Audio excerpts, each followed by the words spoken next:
This one had a very interesting premise, and it's essentially about this housewife. A fairly young woman married to a successful man living in a nice big house. And on the surface it looks like she has everything one might want in life. But she's cooped up in this house all day and is basically bored out of her mind. Which is part of the reason that leads her to develop this new obsession, this compulsion to swallow things. Now, that is definitely not an idea I've seen explored before, so kudos for originality. I will also say that it's a pretty good looking and well shot movie, with every shot carefully planned and executed. So it gets points for effort as well. It's clearly not something that was slapped together quickly. However, when it comes to the broader story here, the main narrative, well, while I did find it intriguing enough for it to hold my attention, and it never lost me, I did spend most of the movie wondering, okay, but what's the point? What is it driving at? What is it trying to do? And to be honest, it did feel a bit meandering at times. A bit aimless and like it didn't know where it was going either.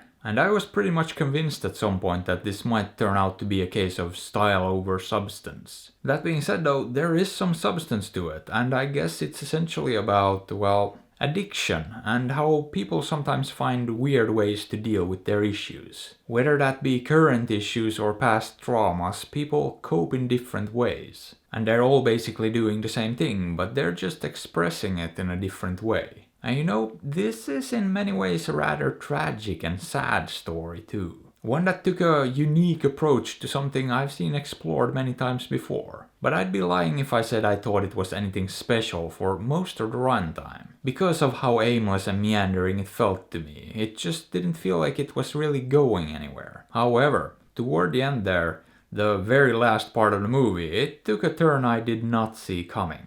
And it's very rare for a movie to positively surprise me that late in the game. And to do something like this to win me over, but this one did, and I loved how it wrapped it all up. Absolutely loved it, and it did it in a way that I couldn't have foreseen either. Because if you told me how it would end, on paper, it wouldn't have sounded that great to me. But there was something about the execution and how it was handled that sold me on it. And turns out that the slow build-up and the gradual escalation did actually work in the end. All it needed was the right conclusion, the right resolution to the whole conflict. And once that happened, everything more or less fell into place and it just felt right. And I would say it's kind of a daring way to go with the story too, because all things considered, most movies would not choose an ending like this, especially not presented in this way. Because it's risky and on paper it sounds like a bad idea. But then again, there are some hints throughout the movie, even very early on, that suggests that the filmmaker wasn't afraid to go places a lot of other movies would avoid. But I could see some people of the more squeamish type finding themselves uncomfortable watching this. Because at times it does get a bit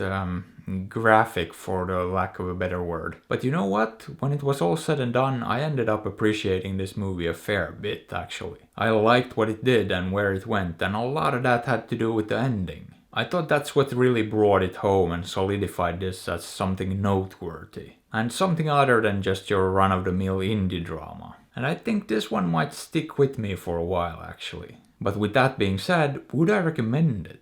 Sure, but I do think the end might divide audiences and some people might actually hate it. So I don't know, maybe give it a look-see. Or don't. After all, I'm not your dad. But hey, what are your thoughts on this? Have you seen it? Did you like it? Let me know. And if you enjoyed the video, maybe give it a thumbs up or sub to the channel, because that would be fantastic. And if you'd like, you can also support me on Patreon or PayPal through the links in the description. And as always, I appreciate you and thanks for watching.